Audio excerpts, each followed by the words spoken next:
how to make my favorite fall dessert, which is apple pie. To do this recipe, you're going to need a few things. The first is a bunch of apples. I prefer macintosh apples for this recipe.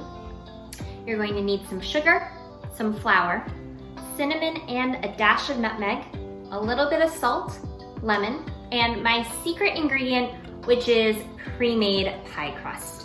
I'm not the best at making pie crust, and this comes out perfectly every time. The first step that we're actually going to do is work on the pie crust. We will be blind baking our pie crust, which essentially means to pre-cook part of our pie crust before we put in any filling. This is going to ensure that our pie crust on the bottom layer is nice and flaky rather than soggy. So in order to do this, the first thing that you're going to need is an area for rolling out your pie crust. So you will need a little bit of flour, a rolling pin, tin foil, a fork, and if you have them, baking beads. These are also going to help level the pie crust so it doesn't get too puffy in the oven. You can also use dry beans if you have them instead of the baking beans. So the first thing that you're going to do is roll out your pie crust so that it's a bit bigger than the actual, what is that called? Pie pan. It's also helpful to either butter or put some cooking spray on the bottom of your pan so that your pie crust doesn't stick. To transfer your dough into your pie baking dish, you're going to simply roll the pie crust around your roller. And you don't want to press down too much because you don't want it to stay there. Simply roll it back onto your pie pan. And then you want to try and get it to fit into the pie pan ever so slightly. And again, it's a good thing if your crust goes over the edge of your pie dish. This will ensure that the bottom of your pie pan is completely covered as well. Then you're going to take your fork and you're going to poke holes in the bottom of your pie pan. Once you've poked holes in the center, you can put a part of the foil and then pour your baking beads inside. And this is going to go into the oven. It's a 400-degree oven for about 10 minutes with the foil, and then just 2 minutes without the foil so that it bakes a little bit more.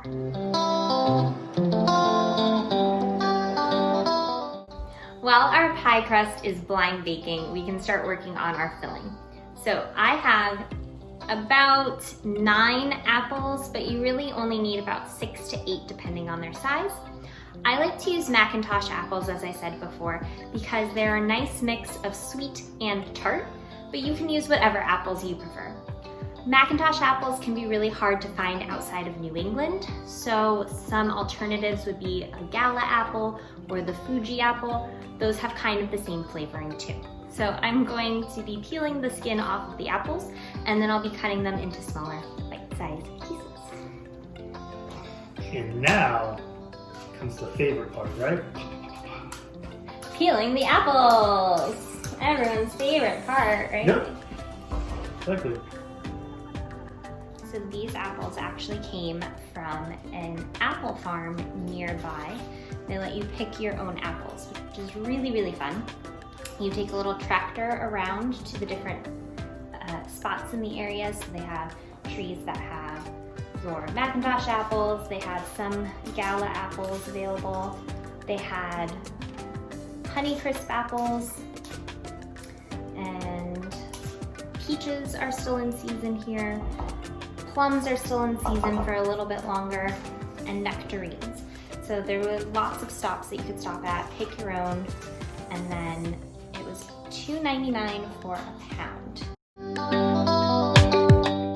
So the way that I cut our apples is a little bit differently.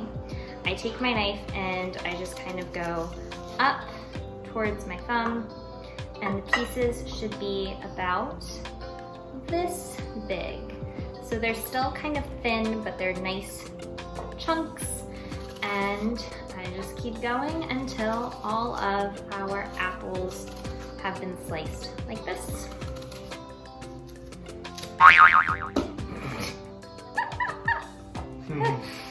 Oh, we lost one. That was inevitable. I'm surprised that hasn't happened sooner, to be honest.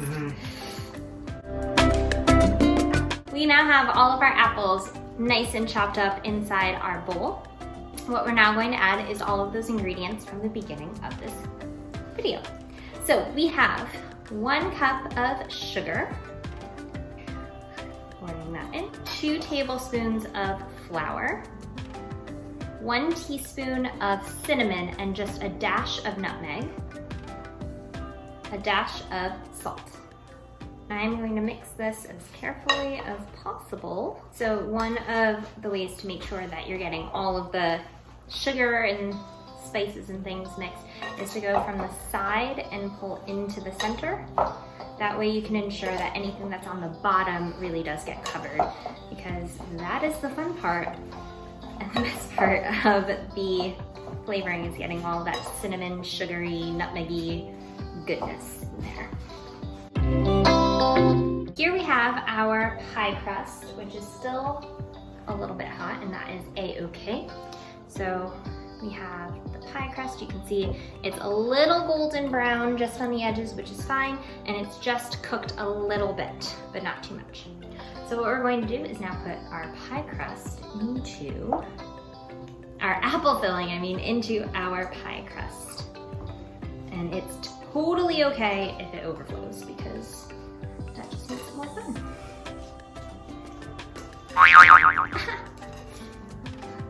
And it's fine if it overflows and falls onto the table. It's gonna get cooked anyway. So we have a nice pile. We have a nice pile of apples. So we're going to take our lemon and I'm gonna squeeze it on the top. And this is also going to help to make sure our apples don't brown. And the other thing I'm going to do is just take a little bit of the zest of this lemon as well on the top, just for a little extra flavoring. The last thing that you're going to add into your pie before you put the top on is a couple of pats of butter. So you just want to make sure that there are pats of butter in various places on your pie. Okay, now that we have our surface well floured or lightly floured, and then same with our rolling pin, I'm just going to roll out our pre-made pie crust so that it will cover up the top of our pie, and then roll it on top. Oh no! Let's try that again. I'm gonna roll it on top. It's stuck, it's stuck. There we go.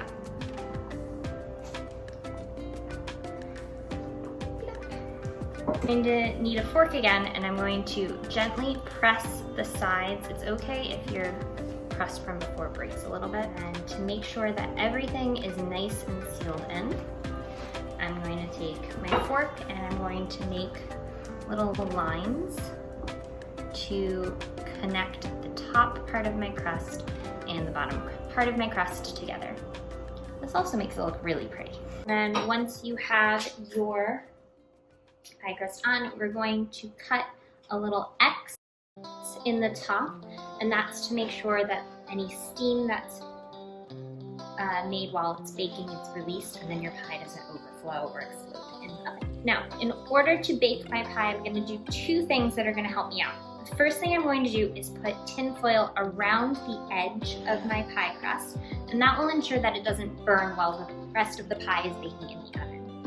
The other thing I'm going to do is put it on a baking sheet lined with aluminum foil, and this is also going to ensure if anything does spill out from our pie, it doesn't ruin the bottom of our pan.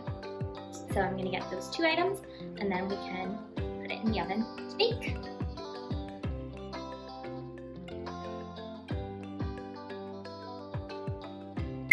Oh, I almost forgot. If you also want a nice glisten on top of your pie, you should also crack an egg and put a little egg wash over it. So we're going to do that.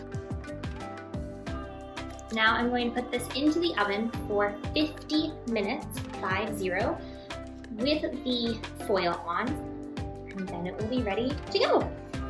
Can't wait.